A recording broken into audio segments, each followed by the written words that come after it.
नमस्कार। मैं डॉक्टर अंकित पारक हूं। मैं बच्चों का चेस्ट एलर्जी और स्लीप रिलेटेड प्रॉब्लम्स का स्पेशलिस्ट हूं children's chest clinic new Delhi में। इस वीडियो में हम बात करेंगे एक कॉमन कंडीशन के बारे में जिसको ब्रोंकाइटिस कहा जाता है। जैसा कि हम जानते हैं कि हमारे बच्चों के चेस्ट में छोटे छोटे सांस के रास्ते होते हैं जिनको ब्रोंकाई कहा जाता है।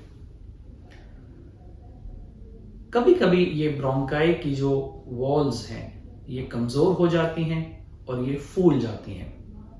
जब ऐसा होता है तो इसमें बलगम इकट्ठा हो जाता है, म्यूकस इकट्ठा हो जाता है और ये बलगम या म्यूकस बार बार इन्फेक्ट हो जाता है। जब ऐसा होता है तो साथ ही में इन्फेक्शन के साथ जो ब्रोंकाई की जो वॉल्स हैं वो और वीक हो जाती हैं और ये एक साइकिल कॉन्टिन्यूअसली चलता रहता है। ब्रोंकाइटिस के बच्चों में क्या लक्षण होते हैं? जिन बच्चों को ब्रोंकाइटिस होता है उन्हें ज्यादातर खांसी कॉन्टिन्यूअसली रहती है और ये खांसी ज्यादातर गीली खांसी होती है या ऐसा लगता है कि बच्चों के चेस्ट में बलगम है। जो बड़े बच्चे हैं वो खांसी के साथ बलगम निकाल भी सकते हैं। इस बलगम का कलर यूजुअली येलोइश या ग्रीनिश रहता है। जैसा कि हम जानते हैं कि खांसी बच्चों को अक्सर रहती है। इस खांसी का यूजुअल कारण वायरल इन्फेक्शंस होता है और वायरल इन्फेक्शंस में यूजुअली 5 to 7 डेज का एक गीली खांसी का फेज भी आता है। ये इंपॉर्टेंट है समझना कि ये गीली खांसी के बारे में हमें ये समझना चाहिए कि अगर ये गीली खांसी 4 से 6 हफ्ते के बियॉन्ड रहती है तो हमें अपने डॉक्टर से संपर्क करना चाहिए क्योंकि ये एक ब्रोंकाइटिस का लक्षण हो सकता है। हमारे कई ऐसे बच्चे हैं जिनको कॉन्टिन्यूअसली गीली खांसी रहती है काफी महीने काफी साल और उसके बाद ही ये पता चल पाता है कि इन बच्चों को ब्रोंकाइटिस की समस्या है। इसके साथ साथ बच्चों को चेस्ट में कंजेशन या वीजिंग रह सकती है और कुछ बच्चों को ब्रोंकाइटिस फ्लेयर या एक्सैसरबेशंस भी होते हैं जिस दौरान बच्चों को फीवर आता है, उनकी सांस बढ़ जाती है, उनको खांसी बढ़ जाती है और उनके बलगम का कलर जो है वो चेंज हो जाता है, वो ज्यादा पीला या हरा हो जाता है और बलगम का जो अमाउंट है, वॉल्यूम है, वो बढ़ जाता है। ब्रोंकाइटिस के क्या कॉमन कारण है? इंडिया में ब्रोंकाइटिस ज्यादातर इन्फेक्शंस के कारण होता है। किसी बच्चे को सिवियर निमोनिया हुआ और वो पूरी तरह क्लियर नहीं हुआ। कुछ बच्चों को मीजल्स या खसरा, वूपिंग कॉफ या काली खांसी के बाद भी ब्रोंकाइटिस देखा जाता है। इंडिया में टीबी से संबंधित परेशानियों से ब्रोंकाइटिस काफी कॉमन है। ब्रोंकाइटिस के कुछ अनुवांशिक कारण भी होते हैं जिसको हम सिस्टिक फाइब्रोसिस कहते हैं। इसके अलावा इमोटाइल सीलिया सिंड्रोम या प्राइमरी सीलियरी डिस्काइनेजिया में भी ब्रोंकाइटिस बहुत कॉमन है। जिन बच्चों को इम्यूनिटी की कमी रहती है उसको हम इम्यूनो डिफिशियंसी कहते हैं, जैसे कि एक्स-लिंक्ड गामा ग्लोबुलिनीमिया, जैसे कि कॉमन वेरिएबल इम्यून डिफिशियंसीज। इन बच्चों को भी ब्रोंकाइटिस की समस्या कॉमनली होती है।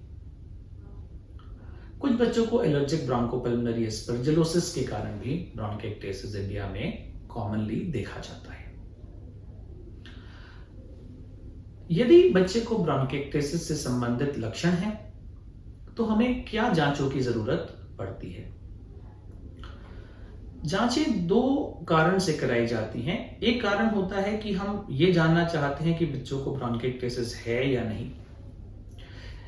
इस चीज के लिए हमें एक्सरे और सीटी स्कैन चेस्ट की आवश्यकता होती है। सीटी स्कैन में हम बच्चों के सांस के रास्तों को डिटेल में जांच सकते हैं। हमें यह पता चल सकता है कि उनमें कितना डैमेज है और उससे हमें कुछ आइडिया ये भी लग सकता है कि ब्रोंकाइटिस का कारण क्या है।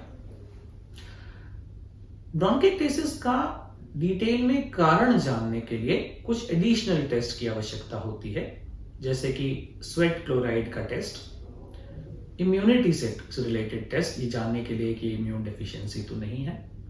कई बार नेजल स्क्रैपिंग्स भी लेनी पड़ती हैं इमोटाइल सीलिया सिंड्रोम के लिए।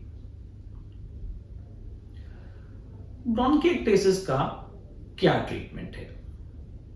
जिन बच्चों को ब्रोंकाइटिस है उनमें सबसे इंपॉर्टेंट ट्रीटमेंट है टाइम से एंटीबायोटिक्स और चेस्ट फिजियोथेरेपी। यदि बच्चे को टाइमली एंटीबायोटिक्स मिल जाती हैं सही डोज में सही ड्यूरेशन के लिए, तो इन्फेक्शन होने के चांसेस कम रहते हैं, इन्फेक्शन प्रोग्रेस होने के चांसेस कम रहते हैं और उनके सांस के रास्तों में डैमेज जो है कम रहता है।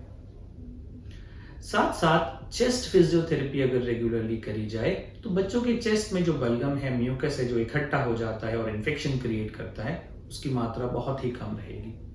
बच्चों को सिम्टम्स कम रहेंगे, खांसी कम रहेगी और उनको बार बार ब्रोंकाइटिस फ्लेयर या एक्सैसरबेशंस नहीं होंगे और लॉन्ग टर्म में बच्चे काफी स्वस्थ रहेंगे।